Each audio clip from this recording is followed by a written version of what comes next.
एक बात हम और कह दिए, ये लोग मोबाइल पर लेकर के बात कर रहा है। आप सब प्रतिबंधित था, रोका हुआ था, और सब मोबाइल लेकर के बोल रहा है। ये कोई बात है? आप तो करिए ना साहब, कोई मोबाइल लेकर के नहीं आए और प्रतिबंध करिए। वो तो पहले से किया हुआ है। इसके बाद तो 10 साल नहीं, उसके पहले ही धरती खत्म हो जाएगा। अरे भाई, उसके अलावे आप अलग तरह से बोलिए, फालतू बात है वो। अब पहले तो हम खूब देखते थे, और जब हम जान गए 19 में कि गड़बड़ होने वाला है, आगे होगा, अब 20 से खूब लोग लिया, हम तो छोड़ दिए। समझ गए कि नहीं? ऐसे ही देखते, अरे काहे लेके रखे? अरे प्रतिबंधित है, अरे बैठो ना, प्रतिबंधित है। आप भूलिए मत, याद कराइए। कोई मोबाइल लेकर के आएगा, उनको बाहर निकाल दिया जाएगा। पूरा करिए, ये काम करिए, जल्दी करिए, जल्दी करिए। नमस्कार, मेरा नाम आलोक है। आप लाइव स्टीज देख रहे हैं। हमारे साथ बिहार के वरिष्ठ पत्रकार अरुण पांडे जी भी हैं। आज बताएंगे आपको मुख्यमंत्री नीतीश कुमार के व्यवहार में जो बड़ा परिवर्तन है, जो उनके स्वभाव में एक अलग सा कुछ दिख रहा है। ये साल चुनाव भी है, सदन की कार्रवाई चल रही है, बिहार विधानसभा का, विधान परिषद का बजट सत्र चल रहा है। सत्र के दौरान काफ़ी हंगामे हो रहे हैं और आज नीतीश कुमार का गुस्सा दो बार देखने को मिला है। 2 बार उखड़े हैं, बिहार विधानसभा में भी, बिहार विधान परिषद में भी, और दोनों ही बार गुस्सा कुछ ज़्यादा बढ़ गया है। ये व्यवहार में बदलाव चुनावी साल में? नहीं, चुनावी साल में नहीं है। देखिए, मुख्यमंत्री की उम्र और सेहत की चिंता बराबर हो रही है। मैं मानता हूं कि नीतीश कुमार आज जो कुछ इन दिनों हाल के महीनों में कहिए, और ख़ासकर अभी कैलेंडर ईयर की बात करेंगे तो 2024 से उनका बॉडी लैंग्वेज 2024 से ही मैं बात कर रहा हूं कि आप जिस परिसर में बात कर रहे हैं वहाँ याद करना ना होगा कि उन्होंने क्या कहा था जीतनराम मांझी को, क्या कहा था सेक्स पर को रोकने के लिए ज्ञान दिया था, किस ढंग से स्पीकर के आसन पर हमला बोला था। हाँ, वही मैं बात कर रहा हूँ। इसलिए जो बात आपने कही आज चर्चा, ये बहुत गंभीर बात है, ये चिंता की बात है। और मुख्यमंत्री एक संवैधानिक पद पर हैं, राज्य के नेता हैं, 14 करोड़ की आबादी के रहनुमा हैं।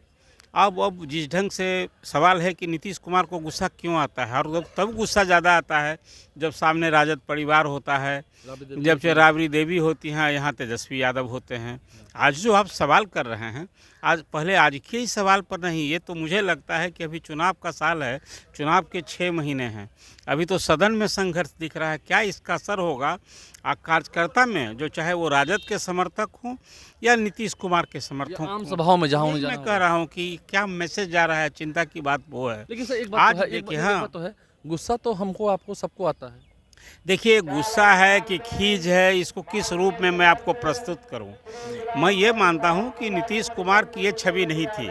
नीतीश कुमार बिहार के राजनेताओं में, और जितने राजनेताओं को मैं देखा हूं पिछले 4 दशक से पत्रकारिता जीवन में, नीतीश कुमार की एक अलग छवि रही है। वो अपने व्यवहार, अपनी सोच, अपने चिंतन के लिए खास रूप से जाने जाते थे। लेकिन आज की यदि मैं चर्चा करूं तो पहले विधानसभा की आज कार्यवाही में प्रश्नोत्तर काल के दौरान जिस ढंग से वो आज एक सदस्य पूरक सवाल अपने मोबाइल फ़ोन से के सहयोग से पूछ रहा था, हाँ, और उसमें जिस ढंग से वो कुपित हो उठे, नाराज़ हो उठे, और उन्हें मोबाइल पर जो उनकी अपनी धारणा है, जो उनकी सोच है, आज ये डिजिटल की दुनिया है और आईटी के दुनिया में आज दुनिया आप देख लीजिए कि कोई कितने दिन से फंसी थी। नहीं, प्रधानमंत्री भी कह रहे हैं पेपरलेस काम हो, डिजिटल इंडिया हो। आज तो वो जिस ढंग से नाराज़ हो गए और मोबाइल के यूज करने की मनाही की, मोबाइल के हाउस में उसके इस्तेमाल पर मनाही की, और कहा कि 2009 से तो उन्होंने इस मोबाइल को छोड़ ही दिया है देखना,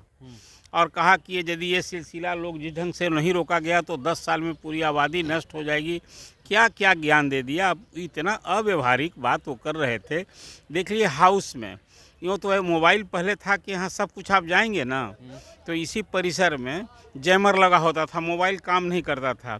अब जब यहाँ सब कुछ डिजिटल नहीं पेपरलेस हो रहा है, और अब सदन की कार्यवाही प्रश्नोत्तर काल से शुरू होती है, तो पूरक प्रश्न से होता है, मूल प्रश्न पहले भेज दिए जाते हैं, उसका ऑनलाइन जवाब आता है। अच्छा, ऑनलाइन जवाब आता है, पूरक प्रश्न से कार्यवाही होती है। तो अधिसंख्य जो सदस्य हैं वो अपने मोबाइल के हिसाब से जो उसका मूल उत्तर होता है, क्वेश्चन पूछा जाता है। अब इसी आधार पर कल देखिए श्रेयसी सिंह भी इसी ढंग से कर रही थी, और रोज़ सारे लोग करते हैं।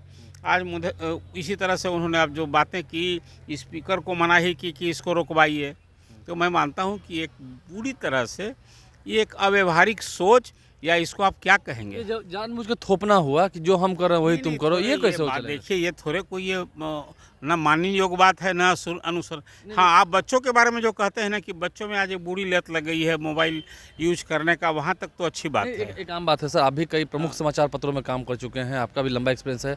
क्या ठीक है, आप भी पुराने ज़माने के हैं, क्या बिना मोबाइल के आपका जीवन आज चल जाएगा? नहीं नहीं, इसलिए मैंने कहा कि अव्यवहारिक सोच है ये सोच अव्यवहारिक। मैं यदि ये कोई गंभीर बात कह रहा हूँ, कोई अब शब्द कहे जाएंगे क्या, या किसी मुख्यमंत्री का कि ये समझ हो कि मोबाइल आप नहीं देखिए, नहीं छुइए, तो इसको हाँ, तो ये व्यवहारिक सोच कहा जाएगा इसको।